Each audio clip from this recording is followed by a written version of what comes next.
This guy over here is a barn owl. The barn owl's scientific name is Tyto alba. Barn owls have a satellite dish-shaped face that gives them superior hearing to locate prey in the tall grass. Barn owls inhabit open fields and marshes.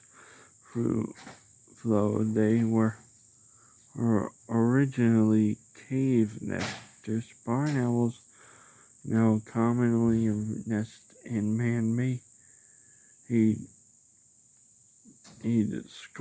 structures such as barns, silos, and church steeples. Their diet consists mostly of small mammals such as mice and voles.